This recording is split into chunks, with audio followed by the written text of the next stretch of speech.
আমি ইউনূসকে আহ্বান করি, আসেন না আমার সাথে নির্বাচন করেন, যে কোনো কনস্টিটুয়েন্সিতে আসেন, দেখি কে জিতে, কাকে জনগণ ভোট দেয়। আজকে নির্বাচন দিয়েছে, কেন আওয়ামী লীগ নির্বাচন করতে পারবে না? কেন আওয়ামী লীগে ভোট দিতে পারবে না? অবশ্যই আওয়ামী লীগকে নির্বাচন করতে দিতে হবে, আমরা নির্বাচন করতে চাই। হ্যাঁ, 2014 সালে বিএনপি ইলেকশন করে বয়কট করেছে, 2024 সালে তারা বয়কট করেছে, 2018 সালে একটা সিটে একের অধিক তারা নমিনেশন দিয়েছে। 300 সিটে যদি 700 নমিনেশন দেয়, তবে নিজেরা যা মারামারি করে নিজেই উদ্যোগ করেছে, এখানে আওয়ামী লীগের দোষটা কি? কিন্তু 18 সালের নির্বাচন নিয়ে সেটাকে বিতর্কিত করে, এটা তো ইউনূসের মেটিকুলাস ডিজাইনের অংশ। সব তথ্য বেরোচ্ছে এখন। আজকে আমি বলবো যে আমাদের কৃষক, শ্রমিক, ছাত্র জনতা, মেহনতি মানুষ, নারী সমাজ, সকলে যে যেখানে আছেন সবাইকে ঐক্যবদ্ধ হতে হবে। এটা কোনো নির্বাচন হচ্ছে না, এটা নির্বাচনের একটা খেলা।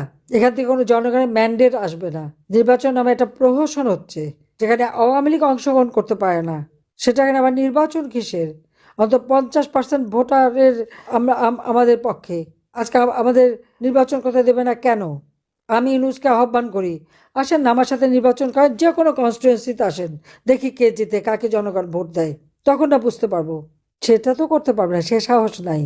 কারণ রক্ত চোষা আর কেউ ভোট দেবে না, জানে তা ভালো করে। গরিবের রক্ত চুষে খেয়েছে তো, আর টাকা পাচার করে বিদেশে সম্পদের পাহাড় গড়েছে, বাংলাদেশে কোনোদিন 1 টাকাও বিনিয়োগ করেনি, তো তার আবার কে ভোট দেবে? সেই জন্যই তো ভোট চুরি করে ক্ষমতা আসতে চাচ্ছে। এখন ক্ষমতা ডাকাতি করে নিয়েছে, আর ভোট চুরি করে তার অবৈধ ক্ষমতা বৈধ করার প্রচেষ্টা। আমি সে দেশের সকল মানুষকে আমি বলবো, আপনারা এইরকম অন্যায় অবিচার চলতে পারে না। অবশ্যই যারা আপনাদের পরিবারের উপর হামলা করেছে, আপনাদের উপর নির্যাতন করেছে, একদিন তার বিচার হবে। শুধু নাম ঠিকানাগুলি রেখে দেন, সব নাম ঠিকানাগুলি রেখে দেন, ভুলবেন না। এটার জন্য মনে থাকে, আওয়ামী লীগের আবার নিয়ম আছে। আওয়ামী লীগ খুব উদার, যত মায়ের খাক গুতা খাক আবার ভুলে যায়। 2001-এ বিএনপির হাতে নির্যাতিত হয়ে পরে তো আর কেউ কোনো কিছু বলেনি, এবার আর ছাড়া নাই। ইনশাল্লাহ দিন ফিরে আসবে, বাংলাদেশের জয় একদিন হবেই, জনগণের জয় হবে। অবৈধভাবে ক্ষমতা দখলকারী ইউনূস, সে কিভাবে আওয়ামী লীগকে ব্যান করে? তার কি অধিকার আছে? তাকে আমি প্রশ্ন করি যে সে কি জনগণের ম্যান্ডেট নিয়ে ক্ষমতা এসেছে, জনগণের ভোটে ক্ষমতা এসেছে? তা তো নয়। আর তারপরে আওয়ামী লীগকে ব্যান করে। তার কি কোনো অধিকার আছে আওয়ামী লীগকে ব্যান করার? তার কি কোনো অধিকার আছে যে আওয়ামী লীগের কেউ ভোট দিতে পারবে না বা নির্বাচনে অংশগ্রহণ করতে পারবে না? কেন পারবে না? সেটাই আমার প্রশ্ন। এই লাশের উপর পাড়া দিয়েই তো ডক্টর মোহাম্মদ ইউনূস ক্ষমতাটা দখল করেছে, এটা কারো ভুললে চলবে না। কোটা আন্দোলন, কোটা তো আমি বাতিল করে দিয়েছিলাম, কোটা তো ছিল না। তারপর ছাত্রদের সব দাবি মেনে নেওয়া হলো। যেই সব দাবি মানা হলো, তখন আসলো কি? 9 দফা। আচ্ছা, 9 দফাও যখন মানলাম, তখন আসলো 1 দফা। আমি তো আগেই সকলকে সতর্ক করেছিলাম যে আন্দোলন কোনো ছাত্রদের আন্দোলন না, কোটা আন্দোলন না, এটা হলো সরকার উৎখাতের আন্দোলন। ডক্টর ইউনূস গ্রামীণ ব্যাংকটাকে পেয়েছিল একটা সোনার ডিম পাড়া হাঁস। এইটা ভাঙিয়ে সব জায়গা থেকে সে টাকা যে কামাই করতো, ওইটাই ছিল তার একটা মানে আমব্রেলা, একটা ছাতার মতো।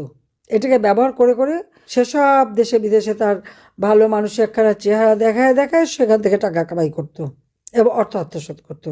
তার যে অবৈধভাবে অর্থ উপার্জন, সেটা ঢাকা দিত ওইভাবেই, গ্রামীণ নাম ব্যবহার করে করে। ইউনূস ক্ষমতা আসতে না আসতেই প্রত্যেক কারাগারে যত জঙ্গি, সন্ত্রাসী, খুনি যারা জেলে ছিল, সবাইকে কিন্তু ছেড়ে দিয়েছে। প্রশাসনে আমরা দেখি যে সরকারি কর্মকর্তা, পুলিশ, সেনাবাহিনী, সশস্ত্র বাহিনীর সদস্য, সবার বিরুদ্ধে মামলা। আর আমরা আওয়ামী লীগের নেতা কর্মী, আমাদের সহযোগী সংগঠন, মুক্তিযোদ্ধা পরিবার বা আমাদের 14 দলীয় নেতা, সবার বিরুদ্ধে মামলা হামলা দিয়ে তাদেরকে নানাভাবে নির্যাতন চালাচ্ছে। হ্যাঁ, আমার বিরুদ্ধে তো কি, আমি নাকি মানবাধিকার লঙ্ঘন করেছি। আজকে বাংলাদেশে যে প্রতিদিন হত্যা হচ্ছে, মানুষের জীবনমান কেড়ে নেওয়া হচ্ছে, দ্রব্যমূল্যের ঊর্ধ্ব গতিতে মানুষ দিশেহারা, মানুষের ঘর বাড়ি জ্বালিয়ে পুড়ে ছারখার করে দিচ্ছে, ওগুলো কি মানবতা রক্ষা করা? আজকে আমার 1.5 লক্ষর উপর নেতা কর্মীকে গ্রেপ্তার করেছে, এর মধ্যে অনেকে টাকা পয়সা কোনো মতো খরচ করে জামিন পেয়েছে, আবার কেউ যদি একটা জামিন পায় তাকে আরও 5টা মামলা দেয়। কাজে এর হাত থেকে দেশকে রক্ষা করতে হবে, মানুষকে রক্ষা করতে হবে। আমি জানি আমাদের নেতা কর্মীদের উপরে যে অকথ্য অত্যাচার চলছে, যার জন্য মানুষ দিশেহারা। কই, আমি তো দেশ ছেড়ে আসতে চাইনি। আমি ভেবেছিলাম ঠিক আছে, আমার বিরুদ্ধে এত আন্দোলন, আমি টুঙ্গিপাড়া চলে যাব।